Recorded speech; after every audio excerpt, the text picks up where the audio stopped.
قد كفاني علم ربي من سؤالي واختياري فدعائي. أعوذ بالله من الشيطان الرجيم. بسم الله الرحمن الرحيم. Kalimat yang paling jelas tentang sifat sombong ini adalah kalimat ana khairum min. Saya lebih baik daripada dia. Ini yang harus kita hindari, teman-teman. Bahkan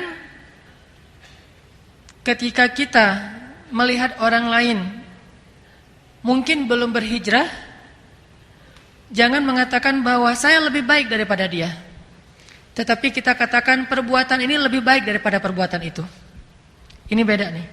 Antara mengatakan saya lebih baik daripada dia dengan mengatakan perbuatan ini lebih baik daripada itu, ini beda. Bahwa sholat lebih baik daripada tidur. As-sholatu khairun minan naum. Itu bagus, bahkan harus kayak gitu. Tapi mengatakan saya, kebetulan kita alhamdulillah bangun untuk sholat sementara teman kita ada yang tidur, saya lebih baik daripada dia, ini tidak dianjurkan. Tetapi sholat lebih baik daripada orang yang tidur, yang melaksanakan sholat itu lebih utama daripada tidak sholat, cuman saya, ini bahaya. Fala tuzakku anfusakum. Janganlah kalian mengkultuskan diri kalian, mensucikan atau menganggap diri kalian lebih baik. Apalagi kepada sesama muslim yang hanya berbeda pendapat dalam urusan fikih. Ini kepada orang yang mungkin belum hijrah aja, belum dapat hidayah pun, kita enggak mengatakan kita lebih baik, tetapi kita mengatakan ini lebih baik.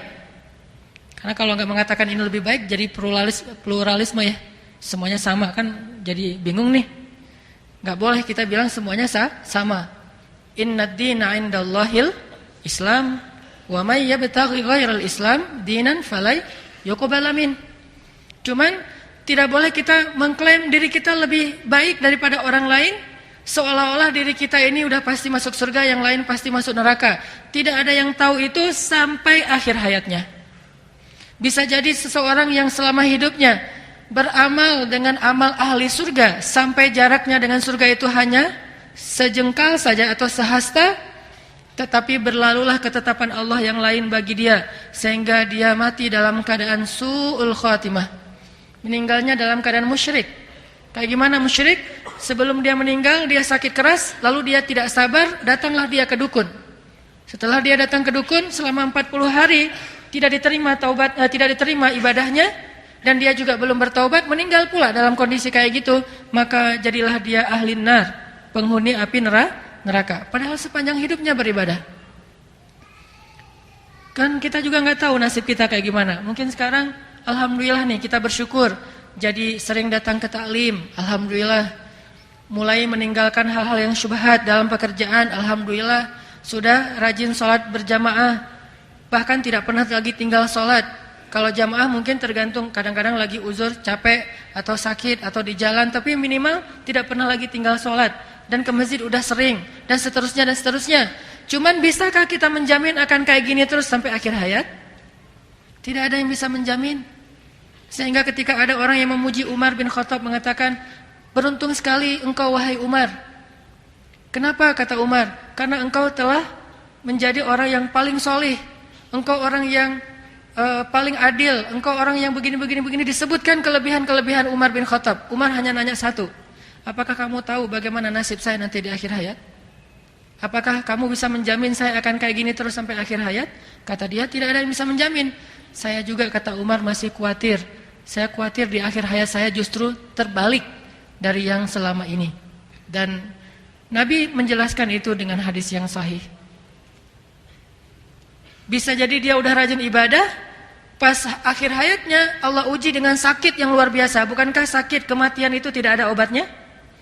Berobat ke dokter nggak sembuh-sembuh, terapi nggak ada perubahan. Terus selama mungkin sebulan, 2 bulan, setahun. Setelah setahun ada yang datang dari temannya bilang, itu ada orang pintar, kalau kesana mah penyakit dipindahin ke binatang. Kamu maharnya murah, jauh lebih murah daripada biaya rumah sakit. Maharnya cuma 3 juta. Rumah sakit 1 malam 1,5 juta dan harus dirawat minimal sebulan misalnya. Udah aja datang ke sana. Tapi gimana pengobatannya? Udah nggak apa-apalah. Yang penting sembuh aja dulu, ntar kan bisa taubat, kata dia. Akhirnya ini setan masuk di sini nih. Matilah dia dalam keadaan musyrik, dan mati dalam keadaan musyrik itu tidak akan diampuni. Nauzubillahi min dzalik. Kita nggak tahu kuat nggak kita dengan ujian kayak gitu nanti di akhir hayat. Mungkin kalau sekarang diuji, kalau sakitnya orang lain kita akan bilang bersabar, bersabar. Tapi begitu kita yang diuji dengan sakit kayak gitu, emang kita akan kuat? Karena saya sudah banyak melihat orang-orang yang sakitnya luar biasa, kayak sakit kanker gitu. Udah kankernya kena di kepalanya, udah kena penyakit kanker, dalam masa pengobatan itu jatuh pula, terus tulang pundaknya patah lagi tuh. Jadi ketika tulang pundaknya patah, menjalar sampai ke seluruh tubuh sehingga lumpuh, udah kanker, lumpuh, miskin, terus tidak bisa dirawat di ruang karena kalau dia pakai BPJS ternyata ada syarat-syarat tertentu, akhirnya dia harus rawat jalan, tidak rawat inap.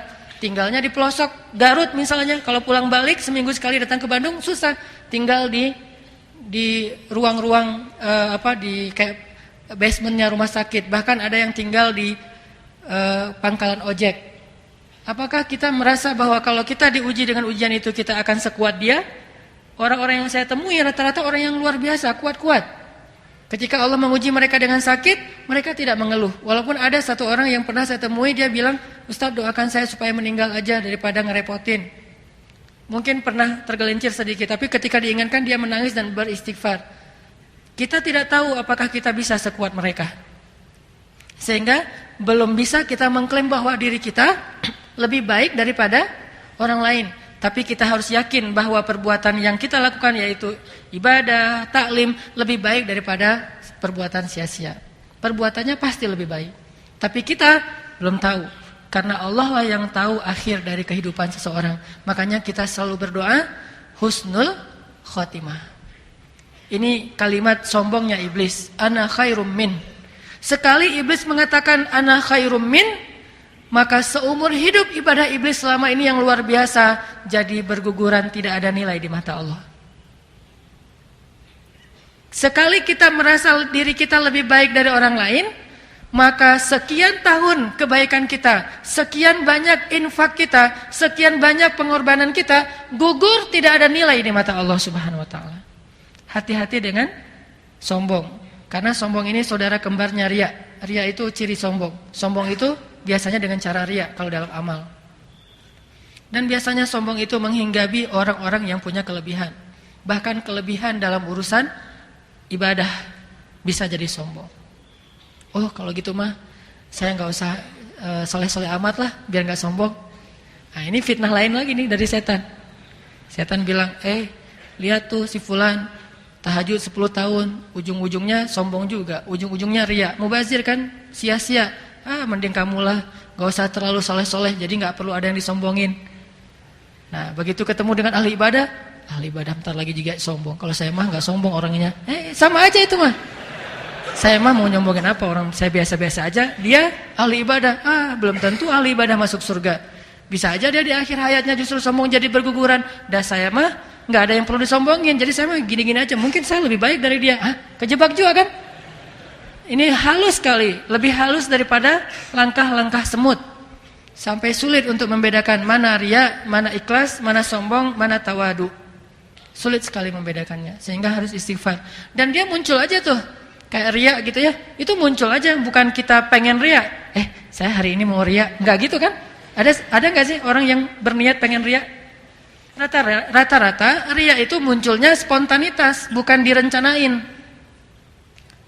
Ada sih yang rencanain, cuman insya Allah sedikit ada orang yang merencanakan riya. Saya pengen riya, semuanya lihat ya, ini kan sedikit ya. Rata-rata riyanya terselubung. Enggak, tapi riya, enggaknya itu lihat gua, nolak gitu. Enggak kayak kalian pada minta misalnya kayak jadi imam, udah mangga aja. Dorong-dorongan untuk ngeliatin bahwa kami mah orangnya enggak mau dengan yang kayak gitu-gitu, orangnya tawadu tapi pamer. Nah, ini namanya riya dengan ketawaduannya. Riya dengan, kan ada orang yang riya dengan tawadu. Enggak, saya mah enggak bisa apa-apa, tapi senyum-senyum gitu. Nah, ini riya dengan ketawaduannya. Biar apa? Biar orang bilang dia tawadu. Berarti kan riya. Bukankah riya itu biar dibilang baik? Tawadu itu sifat baik. Jadi kalau dia tawadu supaya dibilang tawadu, berarti dia riya. Kalau dia bertobat supaya dibilang orang yang udah sadar, udah dapat hidayah, orang baik, hijrah, berarti dia riya. Hati-hati dengan riya. Kadang-kadang niat kita pengen baik, tapi karena kita nggak hati-hati malah kejebak dalam riya. Cowok gaul mainnya di masjid. Mulai ini. Niatnya apa? Niatnya pengen syiar, pengen nyemangatin orang ke masjid. Terus kita pakai baju itu. Cowok gaul itu mainnya di masjid. Kemana-mana, cowok gaul, cowok gaul. Walaupun ketemunya banyaknya di mall. Tapi, pakai bajunya di. Nah ini beda tipis banget. Dan kita nggak boleh menjudge orang lain ya. Ini setiap materi ceramah jangan sampai kita jadikan bahan untuk menilai orang lain. Murni untuk muhasabah diri kita. Jangan-jangan kita dengan niat awalnya pengen untuk syiar malah terjebak dalam riya, bahwa kami lebih soleh, kami lebih taat, kami lebih apa segala macam. Ini yang harus kita hati-hati. Karena setan mainnya di situ. Dia kadang-kadang kalau kewalahan, putus asa menghalangi kita taat, maka dia punya cara lain. Dibiarkan kita taat, malah kadang-kadang disupport gitu. Malam-malam dibangun, tahajud. Kok saya bangun malam ini? Nggak tahu benar nggak ya? Ini setan ngebangunin kita buat tahajud. Tapi mungkin dia nggak bisa menghalangi kita untuk tahajud. Udah digodain tetap aja bangun, maka dia akan mainnya, biarin aja dulu sampai dia pantas untuk riya. Tahajud satu malam 5 juz tilawah gitu. Wis, 1 rakaat setengah juz. Jadi 5 juz 10 rakaat ditutup dengan Al-Ikhlas misalnya. 5 juz setengah juz 1 rakaat. Tilawah tuh. Begitu ada sholat qiyamul lail berjamaah 1 juz, teman-temannya bilang, berapa ayat yang dibaca? 1 juz. Aduh, saya mah nggak biasa 1 juz, kepanjangan, nggak kuat. Kalau nggak kuat gimana? Nggak apa-apa, untuk amatiran mah boleh sambil duduk lah gitu. Emang kamu kuat? Nggak tahu juga sih, cuman kalau sehari-hari biasanya 5 juz. Kena tuh.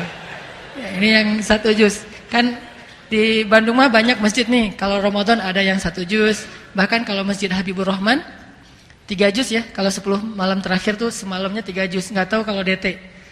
Dulu awal-awal muncul Qiyamul Lail dan 10 terakhir itu itikaf dengan bacaan 1 juz tuh Habibur Rahman dulu. Awal-awal muncul. Kemudian alhamdulillah nular ke masjid-masjid yang lain walaupun rata-rata 1 juz. Semalam kok nggak itikaf di Al-Latif? Ya sesekali saya pengen coba di Habibur Rahman. Mulai, kenapa? Ya di sana 3 juz. Ya kena kan? Bisa jadi awalnya nggak ada niat mau riya, tapi karena dipancing sama teman kita semalam di mana qiyamnya atau itikafnya di Habibur Rahman. Atau udah setiap tahun kayak gitu. Kalau itikaf enak loh di Bio Farma, selain bacanya 1 juz, kemudian ada makannya, terus apa? Enak loh di Al-Latif, banyak ketemu teman-teman main, ternyata sekarang ikut itikaf. Enak loh di TSB, bisa sekalian jalan misalnya. Dia bilang, oh gitu ya. Kalau kamu emang di mana itikafnya? Enggak, setiap tahun saya itikafnya di situ-situ aja. Di mana? Di Habibur Rahman. Nah, Habibur Rahman itu udah identik dengan orang-orang yang kuat soal di situ teh. Mulai kan bisa aja kena riya. Ini halus banget. Tapi jangan sampai gara-gara takut riya tidak beramal. Ini fitnah setan yang lain. Jangan, biasa-biasa aja daripada riya. Mau sholat, saya beberapa kali awal-awal dulu ketika ngimamin dan pengen sebaik mungkin ngimamin, itu muncul pas Alhamdulillahirabbil alamin. Dengerin tuh. Gitu muncul. Bahaya banget kan? Ngimamin, apalagi sholat Jumat, ramai tuh penuh. Ar-Rahmanir, mic-nya bagus pula. Wah, itu powerful banget tuh. Semua ref dipakai, semua track dikeluarin. Begitu udah selesai sholat, ditambah lagi dengan ada yang datang salamin, Ustadz saya baru pertama kali sholat nangis nih. Di Masjidil Haram aja saya nggak nangis, tapi di sini di belakang Ustadz saya nangis. Muncul, diposting di YouTube sama teman-teman. Dulu Muzammil yang suka ngepost di YouTube tuh, posting, di-upload di YouTube. Terus dia bilang, Ustadz, yang Ustadz ini udah view-nya sekian. Wah, viewernya udah sekian, misalnya 10.000 gitu. Saya lihat, wis, udah liatin komen-komennya, mulai lagi tuh. Besok lagi semangat lagi tuh. Wah, Hari ini Jumatan, lebih bagus lagi. Terus aja gitu. Lama-lama kebal. Gak tahu kebal ini riya apa enggak ya? Ngaku-ngaku kebal gitu ya. Tapi kadang-kadang muncul. Dan jangan sampai gara-gara kita takut riya, saya mah biasa aja. Alhamdulillahirabbil alamin, Ar-Rahmanir Rahim. Itu yang imamin siapa sih? Ustaz Hanan. Kok gitu suaranya? Dia takut riya. Biasa-biasa aja. Kalau saya ngimamin lurus-lurus aja, berarti mic-nya standar nih, nggak bisa pakai ngetrik. Jadi kayak anak skate, floor-nya mah nggak pas gitu ya, jadi nggak bisa ngetrik. Terlalu kasar misalnya, udahlah nggak usah ngetrik, biasa aja. Alhamdulillahirabbil alamin, Ar-Rahmanir Rahim. Wah, mic-nya pasti nggak bagus tuh. Bukan takut riya. Karena kalau kita takut riya terus jadi nggak baik beramal, sama aja. Imam Asy-Syafi'i mengatakan, ta'allamtul ilma li ghairillah fa'abal ilmu ayyakuna illa lillah. Dulu saya tuh belajar ilmu itu bukan karena Allah. Imam Syafi'i sendiri ngaku. Ketika masih kecil, namanya juga anak-anak kan ya, lagi nyari kayak respon orang lain yang positif tentang dirinya. Ditambah lagi pada masa itu selebriti itu ulama. Setiap masa tuh berubah-ubah. Di masa sahabat selebriti itu ahli surga. Di masa tabi'in dan setelahnya yang menjadi seleb itu adalah ulama. Itu masa-masanya ulama. Sehingga semua orang berlomba-lomba pengen jadi ulama. Semakin banyak ilmunya, semakin keren. Semakin dikelilingin banyak anak muda. Semakin jadi magnet people. Semakin dielu-elukan gitu. Sehingga Imam Syafi'i kecil juga pengen jadi seperti ulama-ulama besar. Ta'allamtul ilma li ghairillah. Saya mah dulu belajar bukan karena Allah. Tapi setelah saya belajar, fa'abal ilmu ayyakuna illa lillah. Ilmu itu yang ngajarin saya supaya karena Allah. Coba bayangin kalau gara-gara takut riya nggak jadi beramal, maka gara-gara takut riya nggak usah ikut taklim, nggak usah belajar ilmu. Kenapa nggak datang semalam? Takut riya. Oh, terus gimana? Saya mah daripada nanti saya belajar capek-capek datang ke masjid, hujan-hujan, macet dan segala macam, ujung-ujungnya riya, sia-sia. Mending di rumah aja deh. Nah ini modus untuk tidak beramal. Semua teman-temannya bangun pas qiyam, kan suka ada kayak broadcast atau mungkin grup qiyam lagi belajar tahajud selama 40 hari nih biar istiqomah. Teman-temannya pada ngeposting, udah bangun, iya ya udah bangun, pada absen. Dia sendiri yang nggak absen. Kenapa kamu nggak pernah bangun? Saya mah malas absen-absen gitu daripada riya. Nah, padahal emang nggak bangun beneran. Tapi alasannya malas takut riya. Ini juga bisa jadi celah setan nih. Makanya setan tuh mainnya tuh banyak banget. Dia tahu benar gimana cara mengelabui, yukhadi'. Dia punya banyak siasat untuk buat kita jadi sia-sia hidupnya. Makanya bukan berarti karena takut riya kita nggak beramal, dan hati-hati juga gara-gara beramal jadi riya. Beramal terus istighfar. Di antara doa orang setelah beramal itu apa? Rabbana la tu'akhidna in nasina au akhtana. Itu bukan doa orang yang banyak dosa itu. Itu doa orang yang lagi habis beribadah. Kalau yang banyak dosa, zalamna anfusana. Tapi kalau habis beribadah, la tu'akhizna in nasina au akhtana. Ya Allah, jangan marah ya kalau kami ada yang lupa, ada yang salah. Udah beribadah juga masih minta ampun sama Allah. Itu emangnya harus kayak gitu. Habis tahajud, astagfirullahaladzim, ya Allah, jangan sampai saya baru sekali tahajud nih, sia-sia pula kalau nanti saya riya.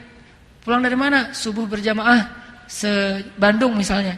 Hebat ya, subuh sekarang berjamaah jauh-jauh ke Pusdai misalnya.